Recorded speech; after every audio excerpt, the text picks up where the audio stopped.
Well, hi, everybody. I'm Don Stewart, and welcome to another edition of Breaking News for this Monday, the 5th day of August, 2024.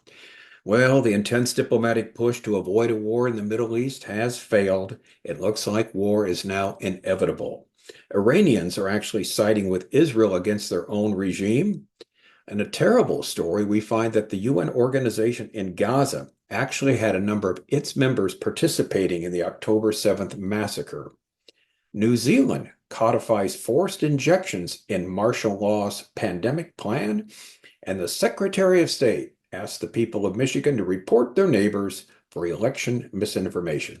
You know, a lot of these stories you just can't believe they're true, but these are actually things that are happening in the news right now. Okay, let's look at them. Headline number one: Iran has decided to attack Israel, Foreign Minister Israel Katz said. Iran's message was delivered to Israel via Hungary's foreign minister, who called Katz directly to relay the information. Iran has decided to attack Israel, Foreign Minister Israel Katz said Monday, amid an intensive diplomatic push to avoid any further military action that could spark a direct war between the Islamic Republic and the Jewish state. Iran's message was delivered to Israel by Hungarian Foreign Minister Petro Szijjártó, who called Katz to explain he had received this information from the acting Iranian Foreign Minister Ali Bagheri. Iran has informed us that it does intend to attack Israel, Katz said. Well, that's it.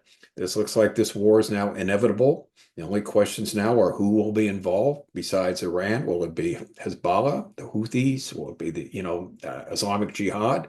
Will Hamas participate? We don't know. To what extent will they attack? Will it be from one, area, just Lebanon with the Hezbollah, or will it be from Iran? Again, we don't know that answer.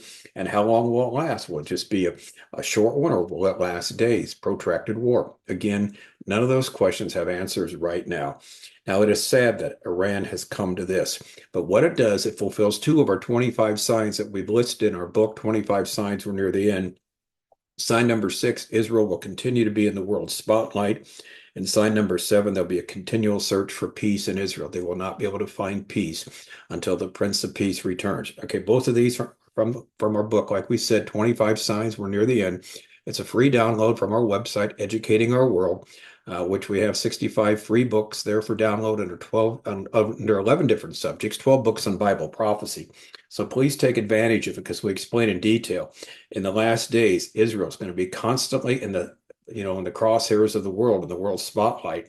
They'll continually search for peace, but they won't find it. There'll be a pseudo peace that takes place, a false peace, but not the one they really need until the Prince of Peace comes. Now, the second story is really interesting.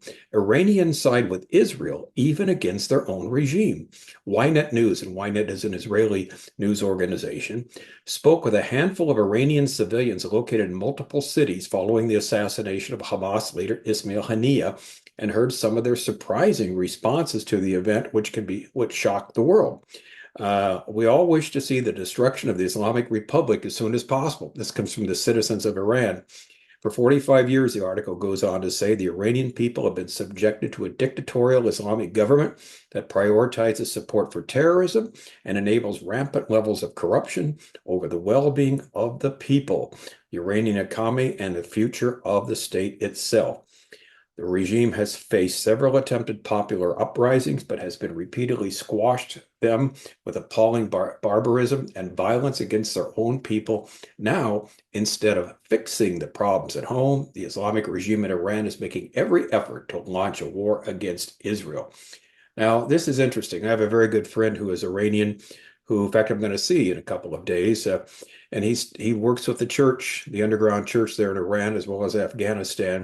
And they're the two fastest growing churches in the world. He's told me some stories that are literally mind-boggling. The lengths they go to get together, to meet illegally, to worship Christ, to share with one another, to pray, for God's work going on there. And again, the church is tremendously growing fast there in both Iran and in Afghanistan. Church does flourish in times like this. Remember what Jesus said to Peter in Matthew 16:18, when he acknowledged Jesus was the Messiah. Now I say to you that you are Peter, and upon this rock I will build my church, and all the powers of hell will not conquer it.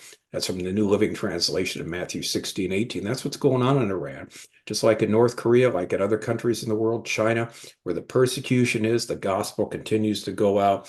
So there are so many citizens in the country of Iran who are against their regime. In fact, I've told this story before a number of years ago when we did breaking news for his channel, an hour a day, 5 days a week.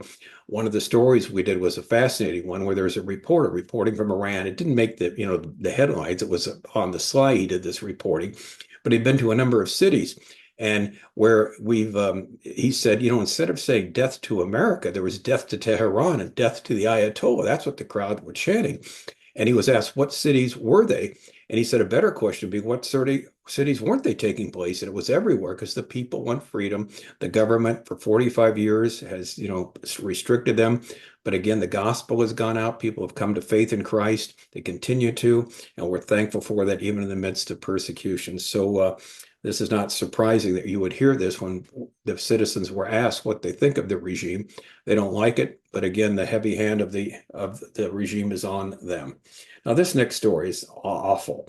UN admits that UNRA, so one of their organization, employees may have been involved in the October 7th massacre. And these are employees that are there in Gaza. Office of the Internal Oversight Services completes investigation to accusations that 19 UNRWA employees took part of the October 7th massacre. Says there is evidence that 9 of them may have done so. No investigation with the others, but 9 of them for sure were involved in the massacre there. They have been, relieved of their duties, obviously been fired. And now this organization is dedicated, it's an agency dedicated to the descendants of the Arab refugees from Israel's War of Independence, and has frequently been criticized for its connection to the Hamas terrorist organization and the extreme anti-Semitism of many of its employees, including teachers. Its curricula and summer camps teach children to want to kill Israelis. This is, UN, United Nations sponsored organization. And Defense Minister Gallant said, in addition to these 12 workers, we have significant indications based on intelligence that over 30 other workers participated in the massacre, facilitated the taking of hostages looted and stole from Israeli communities and more. So there's quite a few of them, not just, these that were caught. There's many others that were there. In fact, there's one story, Channel 13 of Israel on November 29th, correspondent Almog Bulger reported that one of the hostages that was held for 50 days in Israel was held in an attic of a teacher who works for this UNRWA organization, this United Nations organization. Well, the hatred of Israel runs deep, doesn't it? Never ends. And again, sign 21 of our 25 signs, we're near the end. There will be a rise in anti-Semitism. The entire world will be against Israel. We see that no matter where you go. Now, these next 2 stories are both under the same headline. We'll talk about that when we get to them. But headline number 4, one of my favorite countries in the world, New Zealand. The COVID roundup. New Zealand codifies forced injections in martial law pandemic plan. This is from Zero Hedge. COVID propaganda roundup. The latest updates on the new normal, chronicling the lies, distortions, and abuses by the ruling class. New Zealand codifies forced injections in martial law pandemic plan. Under the skin is the final authoritarian frontier, as many have noted before. If you don't have control over what is injected into your body, you don't have freedom in any meaningful sense of the word.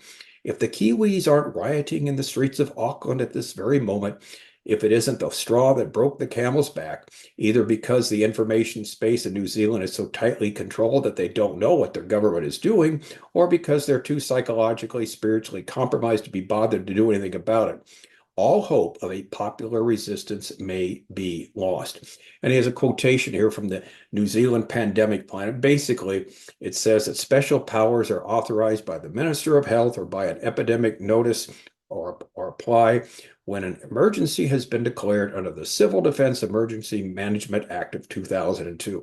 And basically says the power to detain, isolate, quarantine is in the hands of the government, requires everyone to follow the law. And this other section there says a member of the police may do anything reasonably necessary, including the use of force to help a medical officer or medical officer of health or any other person authorized by the medical office of health in the exercise of the performance or powers of functions. And one of the things it talks about whatever, any people that must be isolated, quarantined, or disinfected. The power to prescribe preventative treatment allows a medical officer of health, again, to require that people to remain isolated and to have any preventative treatment as the medical officer of health prescribes. Preventative treatment means a vaccination. And so basically, this is the New Zealand pandemic plan. So as the article states, it basically forced injections are now made into law. So if another pandemic takes place, you will have no choice there. You will get the injection. Now, there's other stories along this line. We'll probably get to do them some other time because so much is going on right now with Israel and the Middle East. But there's also the in Europe, you've got the same sort of things going on. You get there's 5 countries that are working on this. What they're doing, it's a vaccination. Basically, it's incorporated with everybody. In other words, it's online. It's going to be something that goes with everybody, every person. Sort of like I don't know, it's a vaccination agreement or whatever you want to call it. Basically, that they will get vaccinated and they have to show their vaccination. Now, there's been talk, and I don't know if this is going to become a reality, that you get this card, and it's going to be digital. You can have digital on a card also. But the bottom line was you will have to show it for jobs. You'll have to show it housing that you have been vaccinated, or you could be turned down, refused. You can be refused from getting on an airliner, we're told in the future, if you haven't been vaccinated. And that's not the truth yet, but that's where it's going towards. And so again, the big hand of government taking over. Now, here we go again. Well, it can't happen in the United States, can it? Headline number 5. Secretary of State asks Michiganders to report their neighbors for election misinformation. This comes from the Federalist. Michigan Secretary of State Jocelyn Benson is encouraging residents to report so-called misinformation from their neighbors ahead of November's election. Misinformation about the election process, voter rights, or even an issue on the ballot is a serious threat to election security, reads an online document from Benson's office. If you see misleading or inaccurate information regarding voting or elections in Michigan, please report it. The document requests residents email reports of election information with an image, if possible, to misinformation@michigan.gov. Benson's office solicits residents to report misinformation on its voter education resources page. This is from the Federalist. The Federalist asked Benson's office, well, does this email reach? And how are the states going to respond to alleged misinformation? But her office did not comment in time for publication. Benson's office published another document discussing this so-called election misinformation, calling it the most potentially damaging threat to our democracy. It blamed partisans, grifters, and other opportunists here at home for hacking the minds of American citizens and called on residents to enforce the official narrative. Citizens can and should join the effort, the document reads, calling out misinformation where they see it and insisting that we hold people accountable for spreading lies about elections. Now, these last 2 stories, the pandemic rule now in New Zealand, where you'll have to get an injection if they insist upon it, codified into law. And then now in Michigan, if you see somebody, saying something that you think is not true with respect to elections, you get to dob them in and tell the government about it. And Lord knows what the government will do. These last 2 stories fall into the category of what the Bible anticipates will be the norm for the last days governments, especially at the rule of the final Antichrist. We have 2 signs in our book, 25 signs, are near the end. There'll be a one world political and economic system, or globalism, that will take over at the time. So there'll be like a one rule of everybody in one sense, where certain laws will apply to everyone everywhere.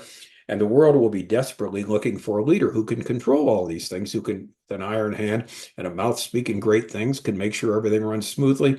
And that person will be found. Jesus said in John chapter 5, I've come in my Father's name. You did not receive me.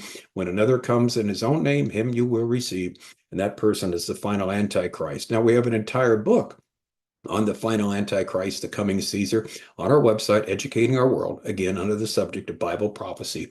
Please take advantage of it. So what do we see? We see stories about war. We see Israel in the spotlight. We see Israel searching for peace. We also see the hatred for Israel with this organization there in Gaza, a United Nations organization, that the people in that organization basically participated in the murders of October 7th. And then, of course, two stories, one from New Zealand, one from Michigan, about the control that the government wants to exercise over its citizens. And we're moving more and more towards this totalitarian idea as we get closer to the time of the end. And the Bible assumes that, with the fact that no one can buy or sell without a marker on their, mark of the beast on their right hand or forehead. Everything will be monitored, and there'll be total control at the last days by the governments of the world. And this, of course, is what we're moving towards. And so all these things are falling into place, as we talk about here every day, that fulfills what Scripture says will happen in the last days before the coming of Christ. So we're not surprised by any of this. Again, we'll keep in touch with you if something happens with this war that is seemingly inevitable. Now, these last-ditch efforts, there was hurried, rushing diplomatic work that was trying to go on to stop Iran from doing this, to no avail. So anyway, we will see a war probably sooner rather than later. Once it starts, we'll get back to you. All right, I'm Don Stewart. As always, thank you so much for watching. And until next time, as always, may the Lord richly, richly bless you.